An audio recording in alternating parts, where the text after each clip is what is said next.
এ জওয়ান যুবকেরা, হযরত ইউসুফ আলাইহিস সালামকে যখন 10 ভাই মিলে মারার জন্য কুয়ার মধ্যে ফেলে দিল, আল্লাহ পাক জিবরাইলকে হুকুম দিলেন।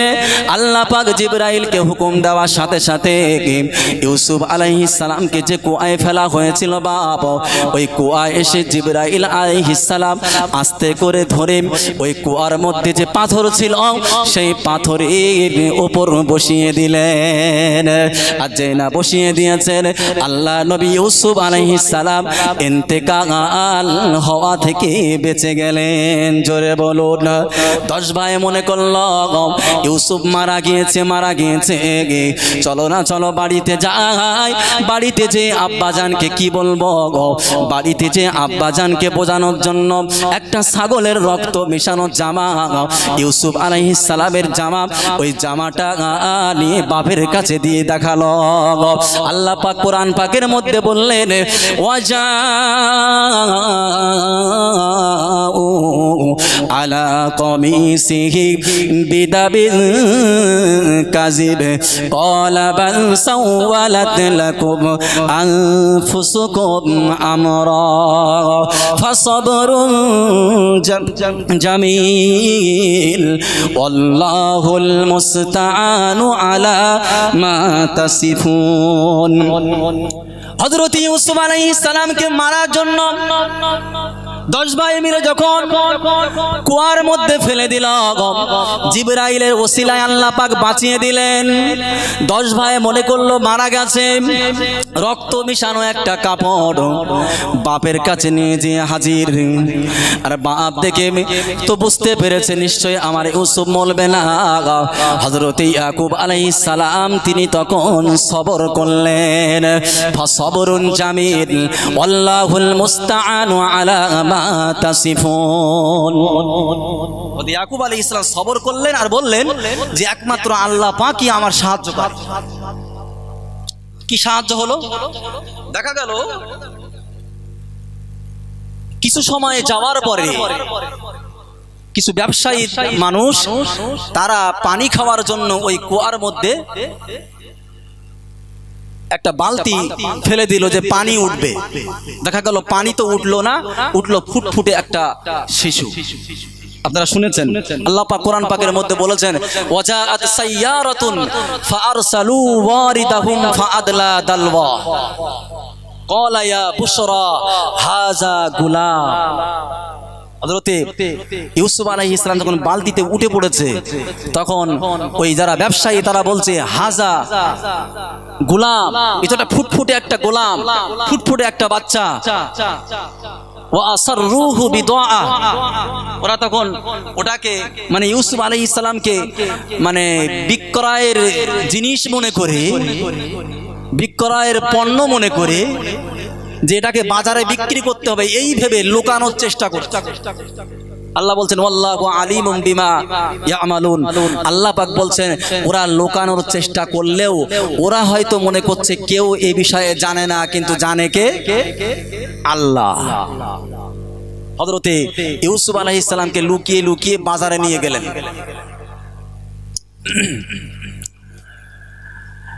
বাজারে যখন নিয়ে যাওয়া হলো, বেচে দেওয়া হবে। আমি আপনি জানি বাজারে যখন হাফ কিলো একটা ভেটকি মাছ ওঠে আমরা সকলেই কিনতে সক্ষম হই, কিন্তু ওই ভেটকি মাছটা যদি 20 থেকে 25 কেজি ওজন হয়, যেমন তেমন খরিদ্দারের কিন্তু কাজ না, তখন কিন্তু বড় মাপের একটা খরিদ্দার দরকার হয়। হযরত ইউসুফ আলাইহিস সালাম ছিলেন অতীব সুন্দর সুদর্শন একটা পুরুষ। আল্লাহ পাক আল্লাহ তাআলা এই পৃথিবীর মানুষদেরকে যত রূপ দিয়েছেন, এই রূপটাকে আল্লাহ পাক 1 টাকায় ভাগ করে দিয়েছেন, 100% ভাগ করে দিয়েছেন। আল্লাহ এই ভাগ করে দেওয়ার পরে আমি আপনি যেটা দেখি যে খুব সুন্দর মেয়ে, খুব সুন্দর ছেলে, এই সবগুলো 25% মাত্র। কথা বুঝলেন? হযরত ইউসুফ আলাইহিস সালামকে আল্লাহ পাক খুব সুন্দর বানিয়েছিলেন, সুদর্শন। ইউসুফ আলাইহিস সালাম ওনাকে কেনার জন্য যেমন তেমন মানে খরিদ্দার হলে চলবে না, বাজারে তোলা হলো। বাজারে তোলার পরে দেখা গেল মিশরের আজিজ, মিশরের যে বাদশাহ কিনে নিলেন। চেষ্টা করলো কারা মেরে দেওয়ার? 10 ভাই মিলে। আল্লাহ পাক দেখেন যে কোথায় ইউসুফ আলাইহিস সালামকে এবার রাজকীয় ভাবে মানুষ করবেন।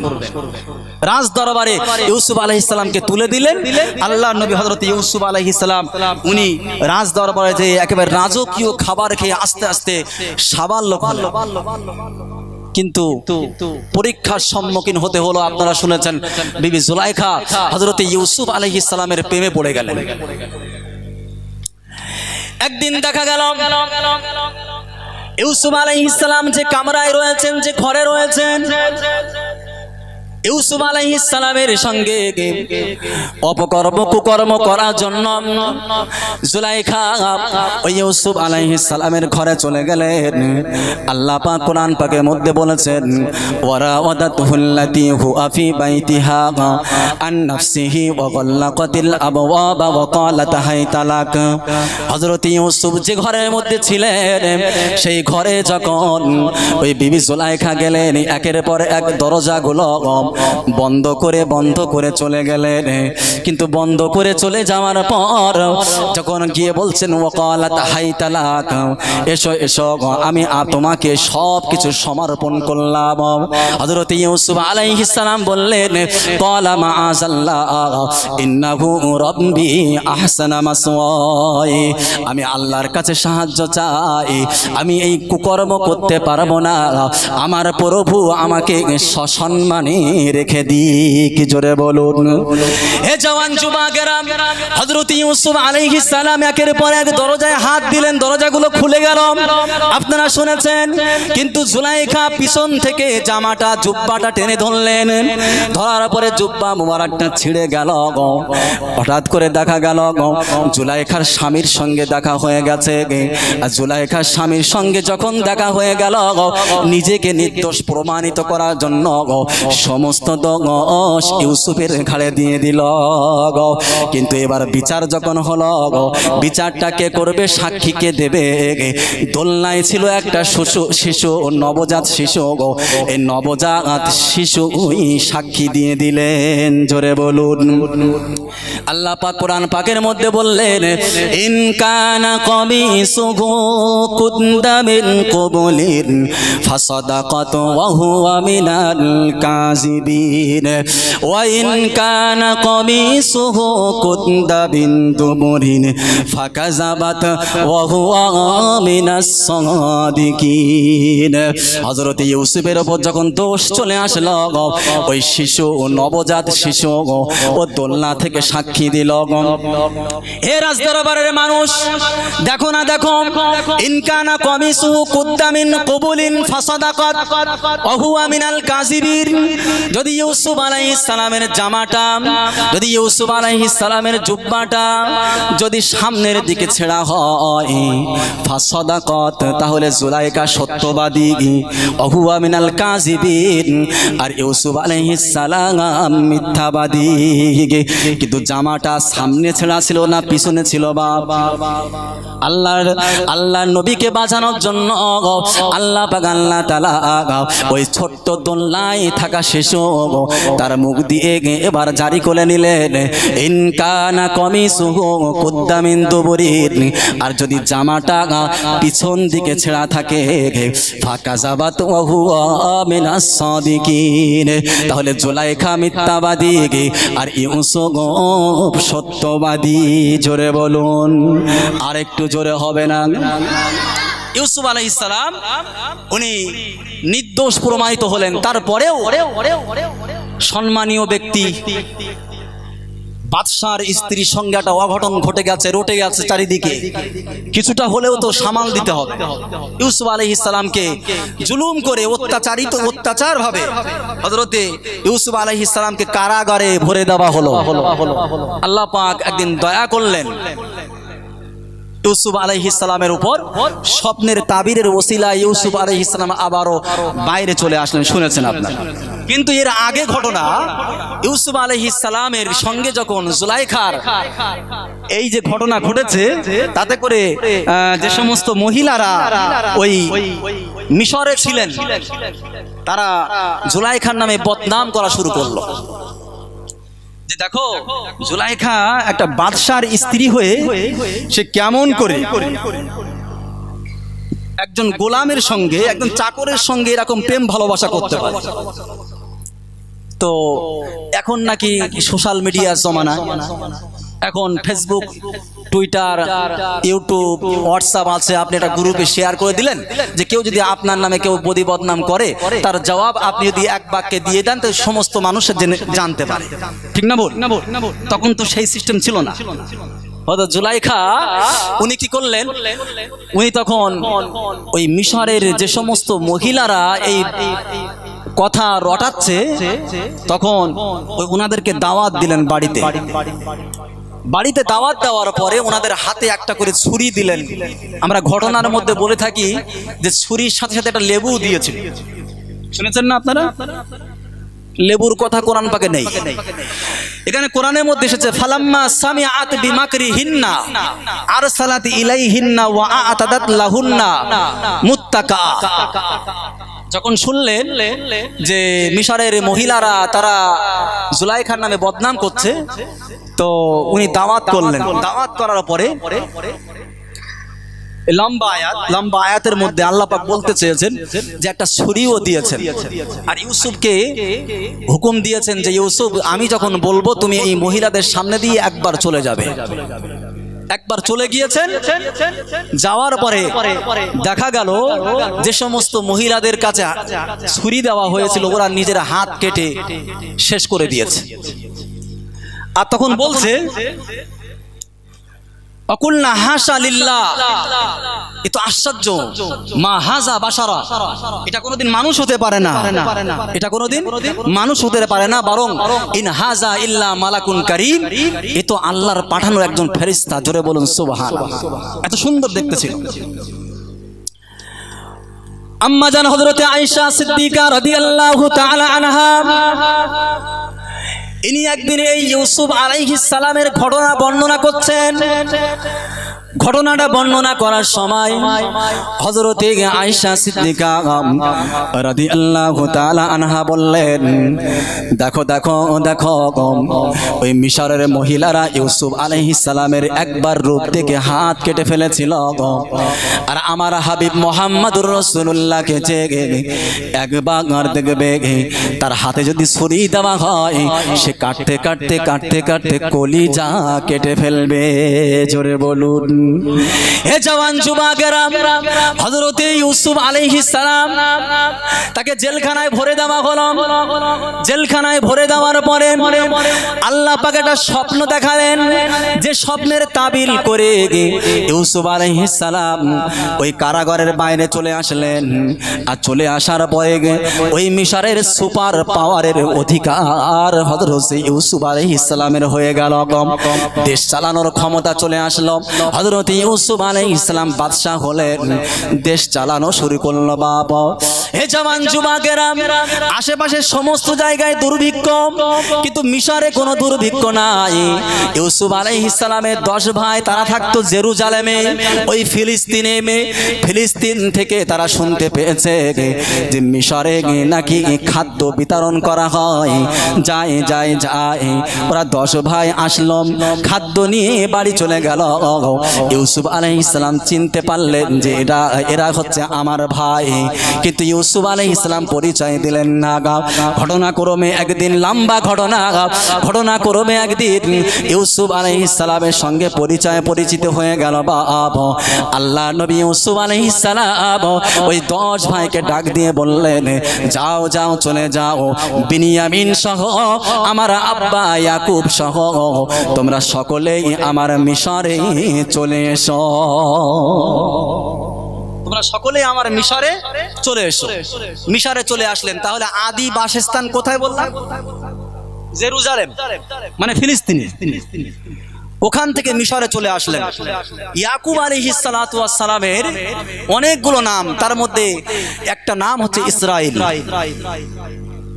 ইয়াকুব আলাইহিস সালামের নাম ইসরাইল। তাহলে প্রথম জন্মস্থান ছিল জেরুজালেম। জেরুজালেম থেকে ফিরে এসেছেন কোথায়? মিশরে। মিশরে যখন চলে এসেছেন আর ফিরে যাননি। এবার ওখান থেকেই হযরত ইয়াকুব আলাইহিস সালামের বংশ বিস্তার লাভ করল। ইয়াকুব আলাইহিস সালাম যে 10টা ছেলে ছিল, মানে ইউসুফ আর বিনিয়ামিন বাদে, এই 10টা ছেলের মধ্যে একটা ছেলের নাম ছিল ইহুদা। নাম কি? ইহুদা। এই ইহুদার নামেই ইহুদি সম্প্রদায় তৈরি হয়েছে। কথা বুঝলেন? হে জওয়ান যুবকেরা, একটু গভীর মনোযোগ দিয়ে শুনবেন, বোঝার চেষ্টা করবেন। ইউসুফ আলাইহিস সালামের 10 ভাই এবং ইউসুফ আলাইহিস সালাম বিনিয়ামিন সকলে মিলে মিশরে বসবাস শুরু করলাম। একের পর এক ইউসুফ আলাইহিস সালামের আব্বা জানের বংশ থেকে একের পর এক নবী হওয়া শুরু করলো। আল্লাহ নবী বলেছেন যে বনি ইসরাইল এমন একটা সম্প্রদায় যে সম্প্রদায় কোনোদিন নবী শূন্য হয় না। একটা নবী চলে গেছে, তারপরে মরণের সাথে সাথে আর একটা নবী আল্লাহ পাক পাঠিয়ে দিয়েছে। সর্বদা আল্লাহ পাক আল্লাহ তাআলা ওই বনি ইসরাইলদেরকে নবী দিয়ে আল্লাহ সাহায্য করেছেন। জোরে বলুন। হে জওয়ান যুবকেরা, হযরত ইউসুফ আলাইহিস সালামের বংশধর, হযরত ইয়াকুব আলাইহিস সালামের বংশধর ইহুদি যারা, তারা এবার মিশরে বসবাস করা শুরু করে দিল। একদিন দেখা গেল মুসা আলাইহিস সালামের জমানা এসে গেল। বনি ইসরাইলদের বংশ বিস্তার হতে হতে হতে হতে মুসা আলাইহিস সালামের জমানা এসে গেছে বাপ। কিন্তু মুসা আলাইহিস সালামের জমানায় যে বাদশা ছিল, বাদশার নাম হচ্ছে ফেরাউন। এই ফেরাউন অত্যন্ত অত্যাচারিত বাদশা, এ অত্যন্ত জুলুম করত, জালিম বাদশা। আল্লাহ পাক আল্লাহ তাআলা তার অত্যাচার সম্পর্কে কোরআন পাকের মধ্যে বলেছেন, ওয়া ইজ নাজাইনাকুম মিন আলি ফিরআউনা ইয়াসুমুনাকুম সুআল আযাব ইউযাববিহুনা আবনাআকুম ওয়া ইস্তাহয়ুনা নিসাআকুম।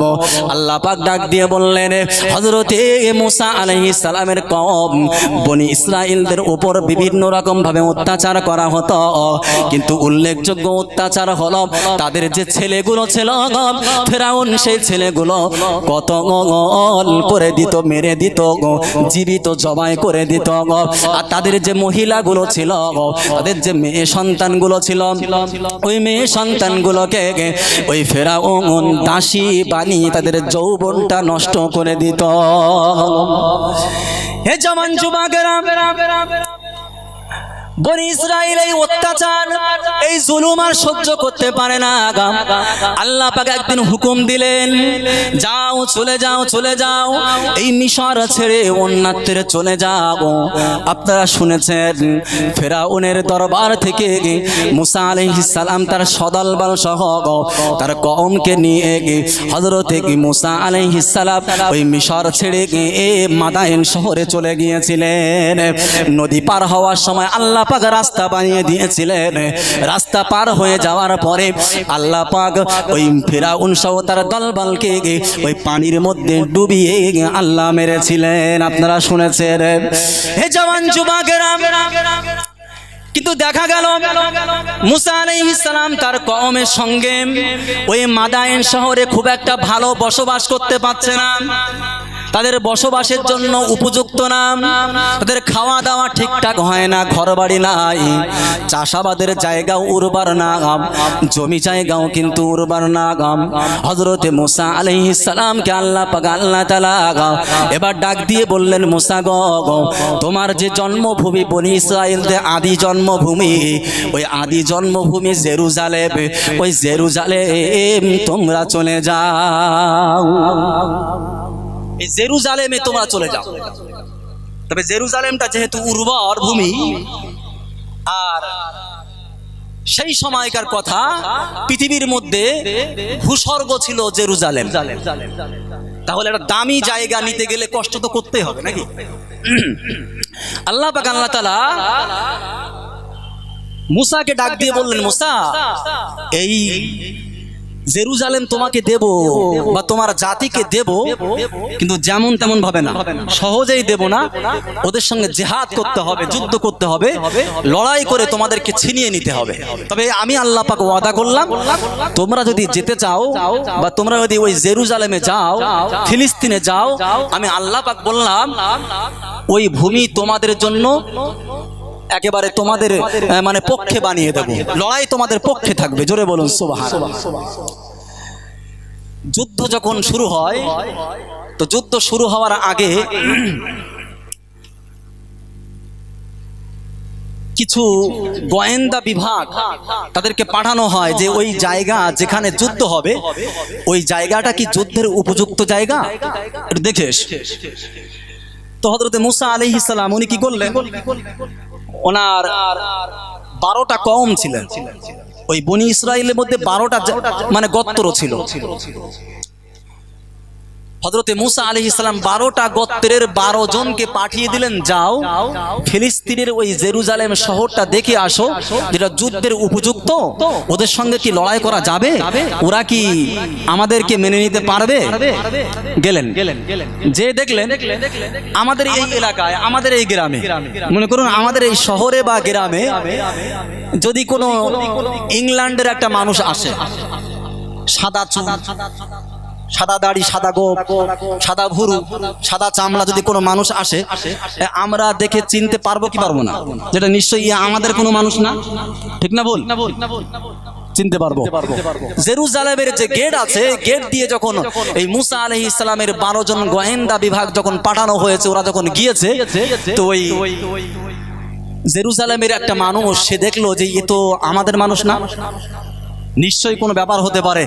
ওই জেরুজালেমের ওই একজন ব্যক্তি ওই 12 জনকে একাই মানে ধরে নিয়ে রাজদরবারে যে হাজির। কথা বুঝতে পারছেন? একজন 12টা মানুষকে কভার করে, কন্ট্রোল করে ওদেরকে ধরে নিয়ে গেছে রাজদরবারে। তাহলে শক্তি কেমন হবে? কথা বুঝলেন না? এই কওমটার নাম হচ্ছে কওমে আমালেকা। কওমে আমালেকা। এই কওমে আমালেকার সঙ্গে আল্লাহ পাক ওদের জিহাদ করতে বলছেন।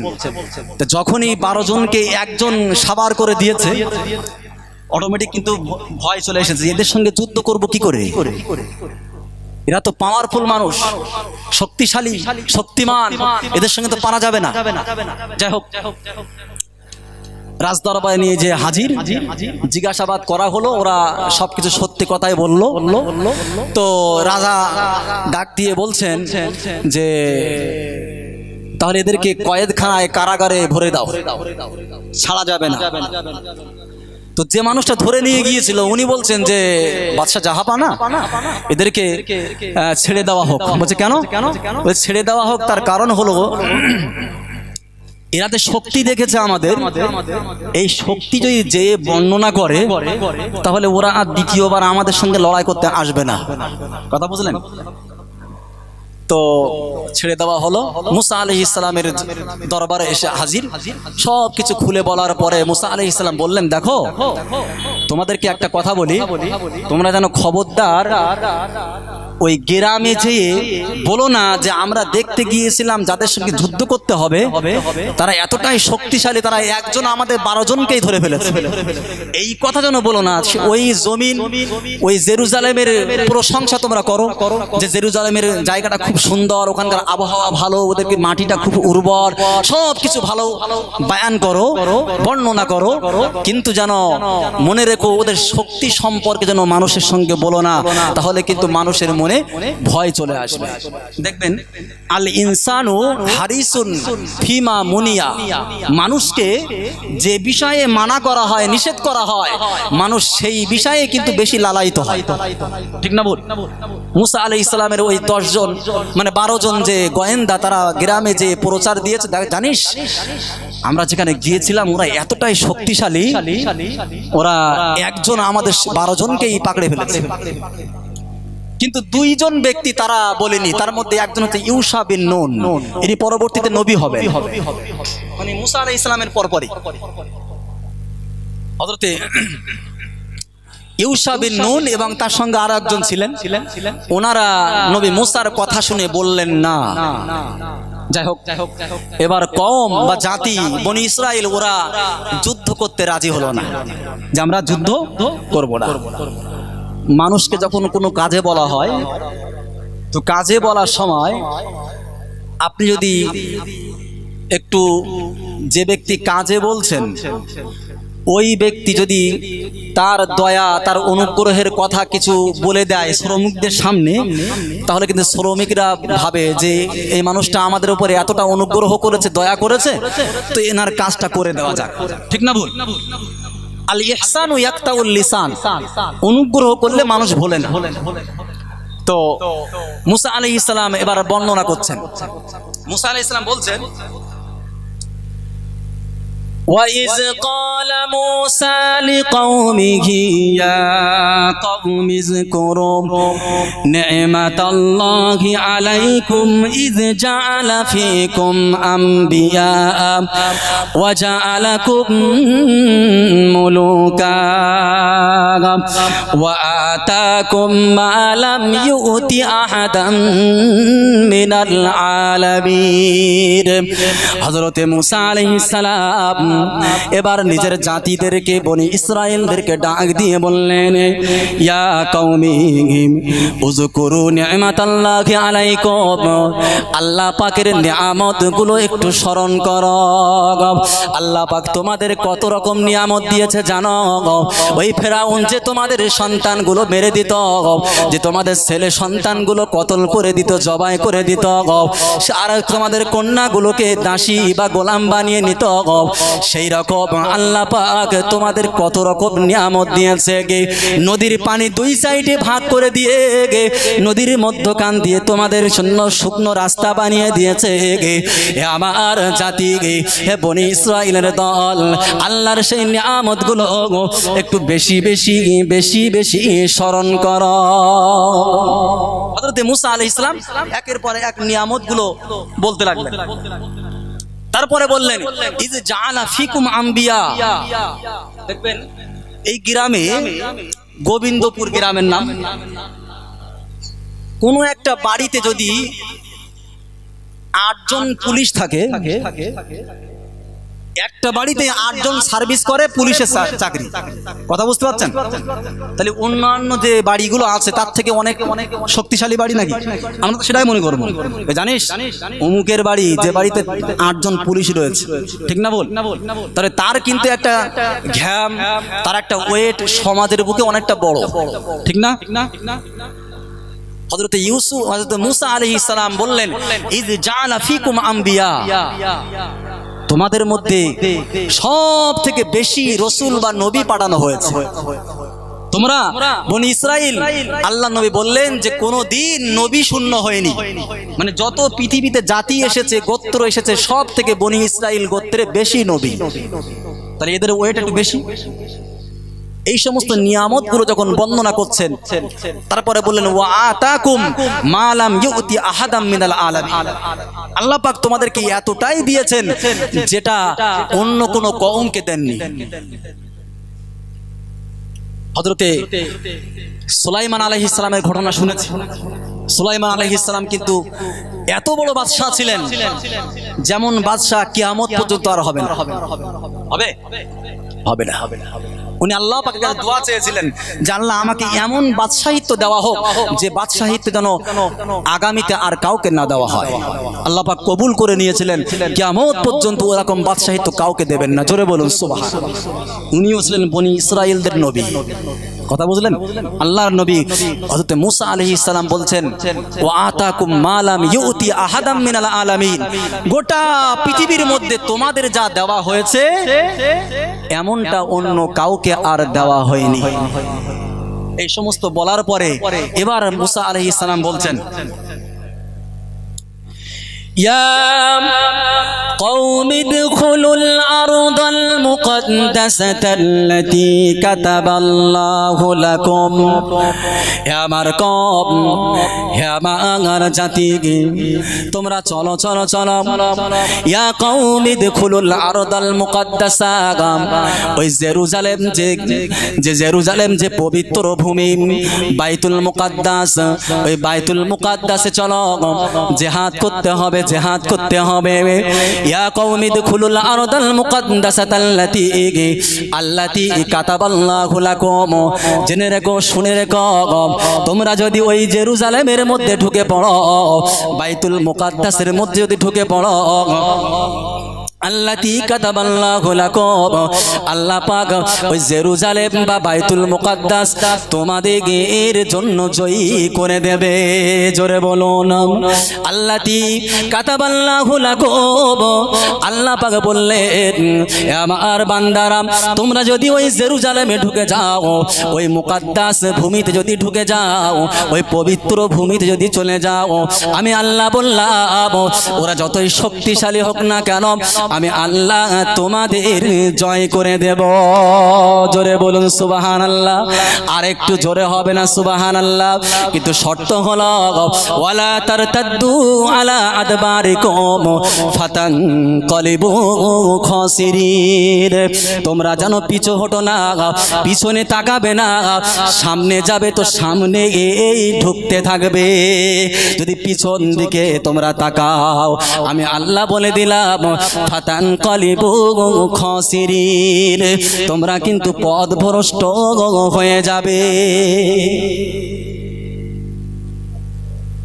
কথা বুঝতে পারছেন আল্লাহ পাক বললেন ওয়ালা তারতাদ্দু আলা আদবারিকুম ফাতানকালিবু খাসিরিন তোমরা বাইতুল মুকদ্দাসের উদ্দেশ্যে চলে যাবে আমি আল্লাহ পাক ওয়াদা করলাম ওই জমিন তোমাদের পক্ষে দিয়ে দেব কিন্তু মনে রেখো কেউ যেন সামনে যাওয়া ছাড়া যেন পিছু হটবে না আচ্ছা আল্লাহ পাক জিহাদের আগে লড়াইয়ের আগে যদি ফয়সালা করে দেয় যে ওই যে ভূমি ওটা আমাদের জন্য তাহলে আমরা কি কেউ পিছু হটবো বলে মনে হয় জি পিছু হটবো আল্লাহ পাক তো আমাদের পক্ষে আছে কিন্তু ওরা এমন বেকাকম ওরা তখন বলছে না চলবে না তার কারণ এর আগে তো শুনে রেখেছে না ওই 12 জন গোয়েন্দা পাঠিয়েছিল তারা গ্রামে বলেছে বিশাল শক্তিশালী একজন 12 জনকে আমাদেরকে কন্ট্রোল করে নিয়েছে এতটাই শক্তি ওদের মনে একটা ভয় কাজ করছে ওরা তখন বলছে কলু ইয়া মুসা ইন্না ফিহা কওমান জাব্বারি হে মুসা আমরা যাব না তার কারণ ওখানে শক্তিশালী কওম আছে ওই কওমের সঙ্গে আমরা লড়াই করতে পারবো না কি অসুবিধা হচ্ছে রাস্তা কত কাছাকাছি হচ্ছে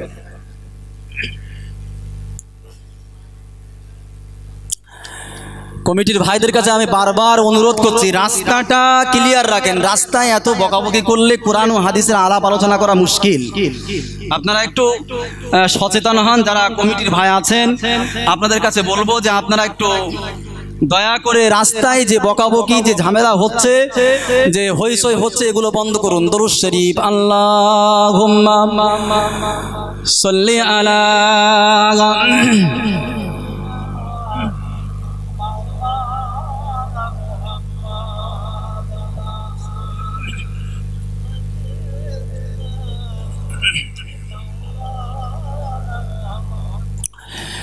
নবীজির প্রেমে আমি যে দিওয়ানা তোমার প্রেমে পাগল সারা জামানা নবীজির প্রেমে আমি যে দিওয়ানা তোমার প্রেমে পাগল সারা জামানা ও গো রাসূল ও গো রাসূল ও গো রাসূল প্যারা রাসূল ও গো রাসূল ও গো রাসূল ও গো রাসূল প্যারা রাসূল নবীজি প্রেমে আমি যে দিওয়ানা তোমার প্রেমে পাগল সারা জামানা নবীজি দিদার পেতে আমি শুধুই দিওয়ানা তোমার পরশ পেতে মন যে আমার ছোটে মদিনায় জোরে হবে না সুবহানাল্লাহ আর একটু জোরে হবে না নারে তাকবীর নবীজি দিদার পেতে আমি শুধুই দিওয়ানা, তোমার পরশ পেতে মন যে আমার ছোটে মদিনায়।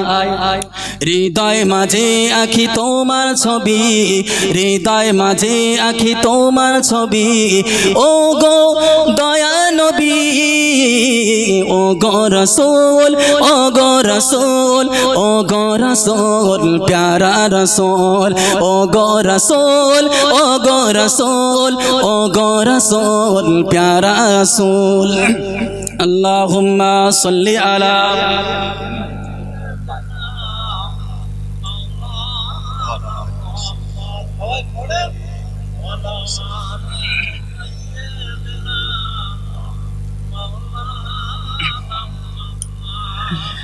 নবীজি প্রেমে আমি যে দিওয়ানা, তোমার প্রেমে পাগল সারা জামানা।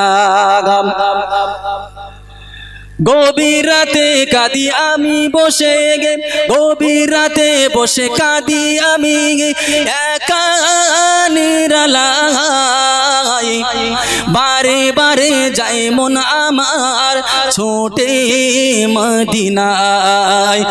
গভীর রাতে বসে কাঁদি আমি একা নিরালাই, বারে বারে যায় ছুটে মন সোনার মদিনায়।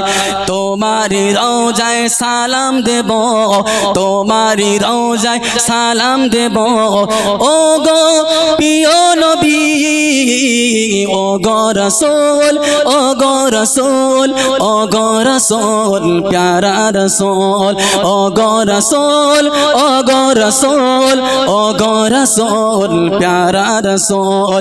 নবীজি প্রেমে আমি যে দিওয়ানা, তোমার প্রেমে পাগল সারা জামানা। দরুদ শরীফ আল্লাহুম্মা সাল্লি আলা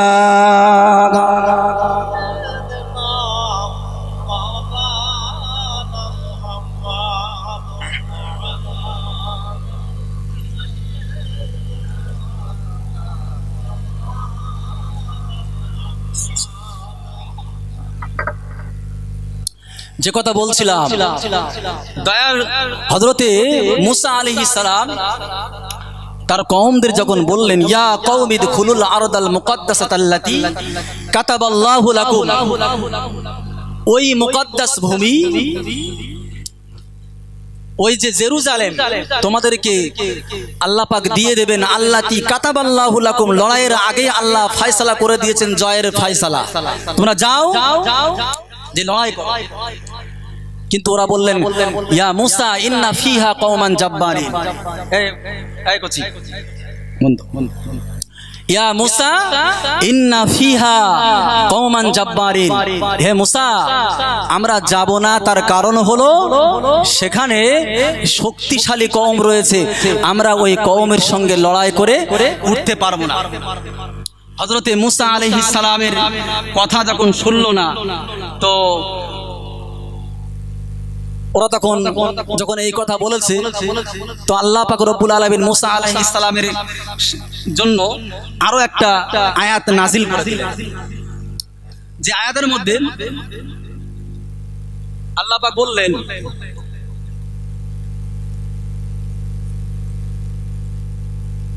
যে ওরা অতটুকু বলে ক্ষান্ত হয়নি, আরো অনেক কিছু বলেছে। ওয়াইন্না লান নাদখুলাহা হাত্তা ইয়াখরুজু মিনহা ফাইন ইয়াখরুজু মিনহা ফাইন্না দাখিলুন, ওয়াইন্না লান নাদখুলাহা হাত্তা ইয়াখরুজু মিনহা, আমরা ততক্ষণ পর্যন্ত ওখানে যাব না যতক্ষণ না পর্যন্ত ওই কওম ওখান থেকে বার না হবে। বুঝতে পারছেন? প্রথমে বলছে যে মুসা ওখানে শক্তিশালী কওম রয়েছে, আমরা যাব না, আর যদিও বা যাব তখন যখন ওরা বার হয়ে যাবে, তার আগে নয়। কিন্তু ওই 12 জন যে গোয়েন্দা পাঠানো হয়েছিল, ওই গোয়েন্দা 12 জন গোয়েন্দার মধ্য থেকে 2 জন ভালো মানুষ ছিল, তো তারা কিন্তু বলেনি। ওরা তখন মুসা আলাইহিস সালাম যখন বুঝিয়ে পারল না, তো ওই দুইজন ওরা তখন ডাক দিয়ে বলছে ক্বালা রাজুলানি মিনাল্লাযিনা ইয়াখাফুনা আনআমাল্লাহু আলাইহিম আদখুলু আলাইহিমুল বাব ফাইজা দাখালতুমুহু ফাইন্নাকুম গালিবুন। তোমাদের লড়াইও করতে হবে না, তোমরা যেই যাবে তোমরা জয়লাভ করবে। জোরে বলুন সুবহানাল্লাহ।